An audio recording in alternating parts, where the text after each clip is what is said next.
안녕하세요. 알바줌마 제이입니다. 네, 오늘은 제가 좀 생각하기도 싫은 그런 주제를 가지고 왔는데요. 저희가 이제 사기를 당했다고 했잖아요. 그 사기꾼의 정체에 대해서 좀 이야기를 하려고 합니다. 네, 사기꾼이 사기꾼이라고 절대 말하지 않고 또 티를 내지 않기 때문에 잘 모른다고 생각할 수 있지만 저는요, 딱 한눈에 사기꾼임을 직감했어요. 왜냐하면 첫 번째, 너무 돈 자랑을 많이 하더라고요. 돈이 너무 많아서 돈 빌리러 오는 사람 때문에 힘들다고 수십억 자산가라고 본인을 소개를 했다고 해요.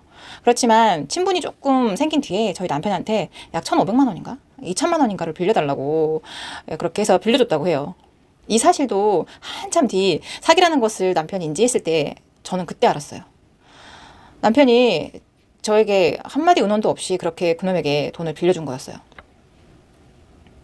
아니 수십억 자산가가 돈 1, 2천이 없어서 빌리러 다니냐고요. 근데 저희 남편이 그렇게 착해요. 너무 말솜씨가 능통해가지고 그냥 홀랑 넘어간 것 같아요. 그렇게 첫 번째 돈을 그놈에게 갖다 바쳤어요.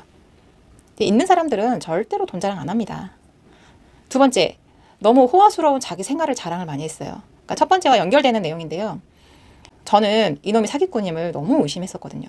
수시로 남편에게 자기 테슬라 자동차 사진을 찍어서 보내고, 뭐 테슬라 지금 끌고 나와서 충전 중이다, 뭐 골프 치는 거며 워크숍 중이라는지 뭐 참나 기가 막혀서 안물 안궁금인데 그렇게 본인을 있어 보이게 포장을 해서 남편에게 카톡으로 사진을 계속 보냈었어요. 있는 사람들은 저렇게 티내며 자랑질하지 않거든요. 사실 제 생각에는. 세 번째, 무슨 수십억 자산가가 직원도 없이 혼자 일을 하냐고요. 늘 남편이랑 한두 시간씩 회의한다고 통화를 그렇게 오래 했어요. 무슨 연인도 아니고. 사업하는 사람들 통화 절대 길게 안 하거든요. 남편은 큰 바이어라고 생각을 했기 때문에 다 받아줬다고 해요. 뭐 대략 오더가 20억 정도 물량이었기 때문에 비율을 잘 맞추려고 했던 것 같아요. 네 번째, 미국에서 목사 안수도 받고 목회도 했었다고 해요. 미국이 어떤 나라입니까? 미국에서 신학을 전공하신 분들 이야기 들어보면요, 목사 안수 받는 거 정말 어렵다고 들었거든요. 그래요. 100번 양보해갖고 공부하고 목사 안수 받았다고 쳐요. 목사가 이런 사업을 그것도 직원 없이 너무너무 믿음이 안 갔어요. 여기서 우리 남편이 사기꾼에게 말렸던 것이 바로 종교 때문인 것 같아요. 목사라고 본인을 소개했고, 제 남편은 독실한 크리스찬이었거든요. 그때 당시에. 지금은 아닙니다. 신학을 전공하고 싶어 했고 목회자가 되고 싶은 로망이 있었기 때문에 그놈의 감언 이설에 홀랑 넘어간 것 같아요. 통화를 길게 한 것도 성경 이야기나 종교적인 이야기를 엄청나게 했던 모양이에요. 남편이 설교를 엄청 들었던 것 같아요. 그 사람한테. 그래서 세뇌를 당해서 제 말은 듣지도 않았어요. 그때 당시에. 그땐 그럴 사람이 아니라고 그 사람을 두둔했었어요. 그렇게 세뇌를 당한 건지 그놈은 제 남편에게 화도 종종 냈었는데요.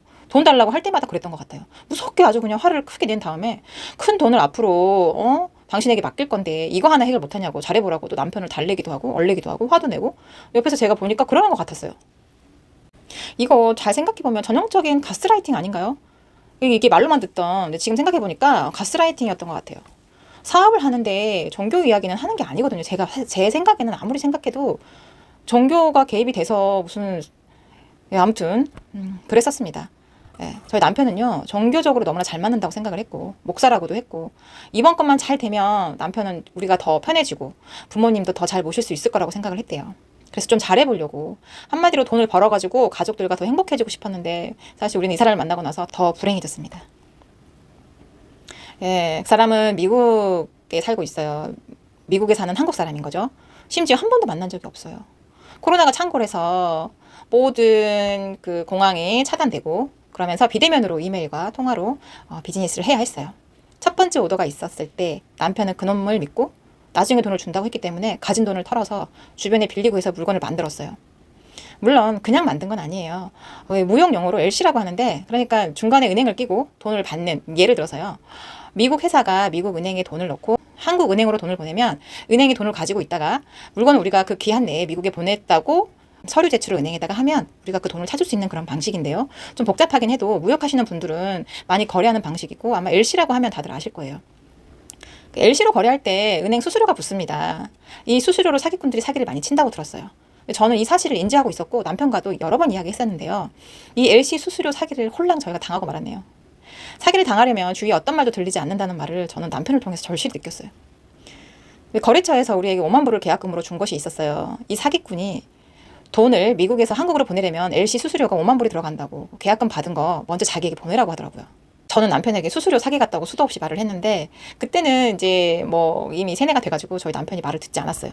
근데 그렇게 5만 불, 그러니까 지금 환율로 치면 대략 6,700만 원이 좀 넘는 돈이긴 한데요. 요즘 환율이 조금 올랐잖아요. 이렇게 또 그놈에게 6천만 원 이상 넘는 돈이 또 넘어갔어요. 물건 생산 비용, 뭐 LC 수수료, 개인적으로 빌려준 돈까지 그렇게 몇 억의 빚을 저희가 떠안게 되었습니다.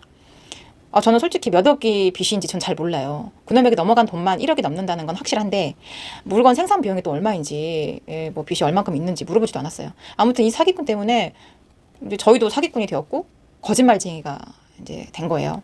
우선 돈을 제 날짜에 못 주면 사기꾼이 되는 거죠. 이렇게 이제 저희는 여러 곳에 민폐를 끼치고 말았어요.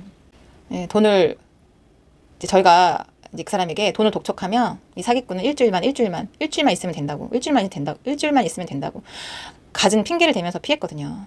그러다가 제가 정말 설득을 많이 했어요. 설득을 거듭해서 사기라고 결론을 내리게 되었는데 남편은 이게 사기라면 모든 것이 끝난다고, 안 된다고, 사기가 아니어야 된다고 얼마나 그렇게 믿고 싶었겠어요. 하지만 결국 그놈은 거짓말쟁이의 사기꾼이었어요.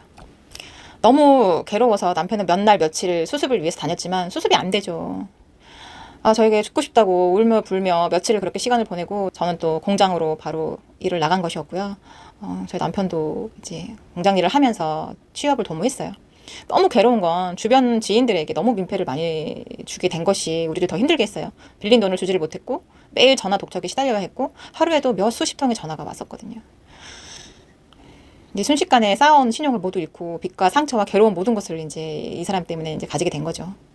지금은 어느 정도 멘탈은 극복을 했어요. 하지만 이제 공황장애가 생겨가지고 사실 사람들 만나는 것도 전화벨 소리만 울려도 제가 좀 심장이 벌렁벌렁대고 그런 게 있거든요. 부지런히 벌어서 빚을 빨리 갚아야 되죠. 근데 이 사기라는 것이 참 희한해요. 다 알고 있지만 내가 사기를 당할 거라고는 생각을 못해요. 어느 순간 어떻게 저에게 사기의 그림자가 올지 모릅니다. 여러분 항상 조심하시고요. 또 한순간에 모든 게 날아갈 수도 있습니다. 사기치는 사람들 잘 들으세요. 사기는 살인입니다. 사람이 정말 죽을 수도 있어요. 저희라고 죽고 싶다고 생각 안 했겠습니까? 제발 사기치지 말고 정직하게 돈 벌어서 살길 정말 바라봅니다. 지금도 어디에선가 사기를 치고 있을지 몰라요. 그래서 저는 꼭 잡아야 된다고 생각을 합니다. 제가 자세한 내용을 언급을 할 수가 없어요. 이게 법이 어떻게 되는지 몰라서 정말 이 말 한마디 하기가 굉장히 조심스럽거든요. 네, 반드시 벌을 받아야 된다고 생각을 합니다. 그리고 한 가지 덧붙여서요. 저희 남편한테 대놓고 하는 소리입니다.